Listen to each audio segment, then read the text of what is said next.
ഇപ്പോൾ നമ്മൾ വളരെ സാധാരണമായി കേൾക്കുന്ന ഒരു കാര്യമായി മാറിയിരിക്കുകയാണ് ഉറക്കത്തിലുള്ള മരണം എന്ന് പറയുന്നത്. തീർച്ചയായിട്ടും. ഇത് എങ്ങനെയാണ് സംഭവിക്കുന്നത്? ഈ രാത്രിയിലുള്ള സമയങ്ങളിൽ എങ്ങനെയാണ് ഹാർട്ട് അറ്റാക്ക് വരുന്നത്? അതെ, പല സെലിബ്രിറ്റികളും മരിക്കുന്നു.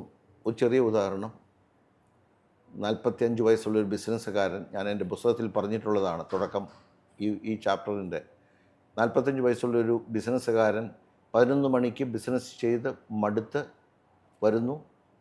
ഭാര്യ 2-3 തരം ഇറച്ചിയോട് കൂടിയ സുഭിക്ഷമായ ഭക്ഷണം 11 മണിക്ക് കൊടുക്കുന്നു. ഒപ്പം മദ്യം. അങ്ങേര് ഭക്ഷണം കഴിച്ച ഉടനെ ചാടി ബെഡിൽ കിടക്കുന്നു, ഓർക്കുന്നു, കൂർക്കം വലിക്കുന്നു. പിറ്റേ ദിവസം നേരം വെളുത്ത് ഭാര്യയെ തട്ടി വിളിച്ചപ്പോൾ തണുത്തുറഞ്ഞ ശരീരം. അതിലേക്ക് പോവുകയാണ് ഞാൻ.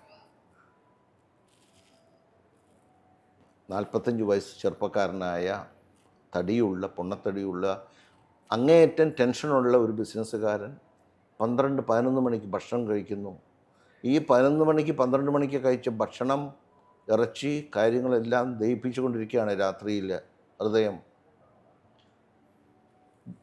നാം ഈ മീറ്റ് കഴിക്കുന്നവരെ പറ്റി നടത്തിയ പഠനത്തിൽ രാത്രിയിൽ അമിതമായി മാംസഭക്ഷണം കഴിക്കുന്നവരിൽ 32% വരെ ഹാർട്ട് അറ്റാക്ക് ഉണ്ടാകുമെന്നാണ് പറഞ്ഞിരിക്കുന്നത്. കാരണം ഇത് ദഹിപ്പിച്ചെടുക്കാൻ നമ്മുടെ ആമാശയത്തിന് ബ്ലഡ് കൊടുക്കുന്ന ഹൃദയമാണെന്ന് ഓർക്കണം. ഹൃദയം ഒരു മെഷീൻ പോലെ രാത്രി ജോലി ചെയ്യുകയാണ്. ഹൃദയം വിശ്രമിക്കേണ്ട സമയമാണെന്ന് ഓർത്തോണം. രാത്രി ഒരു ദിവസം 1,00,000 പ്രാവശ്യമാണ് ഹൃദയം മിടിക്കുന്നത്. സങ്കോച വികാസ പ്രക്രിയ ഒരു ദിവസം 1,00,000 പ്രാവശ്യം. അതായത് ഒരു നിമിഷവും വിശ്രമിക്കാതെ ഹൃദയം നമുക്ക് വേണ്ടി വർക്ക് ചെയ്യുകയാണ്. രാത്രിയിൽ അല്പം വിശ്രമിക്കണം. പകൽ സമയം ഏതാണ്ട് 70-80% മിടിക്കുന്ന ഹൃദയം രാത്രിയിൽ ഏതാണ്ട് 40-50 പ്രാവശ്യം ഒരു മിനിറ്റിൽ മിടിച്ചുകൊണ്ട് നമ്മുടെ ജീവനെ താങ്ങി നിർത്തുകയാണ്. ആ രാത്രിയും കൂടെ നമ്മൾ ജോലി കൊടുക്കുകയാണ് അമിതമായ.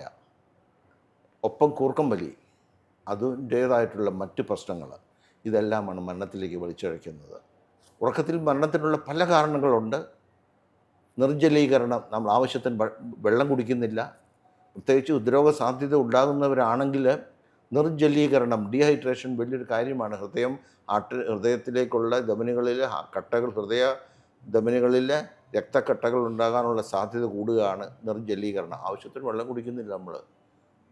ഏറ്റവും പ്രധാനപ്പെട്ട ഒരു കാര്യം. 2, നമ്മുടെ ഉറക്കം ഡിസ്റ്റർബ്ഡാണ്.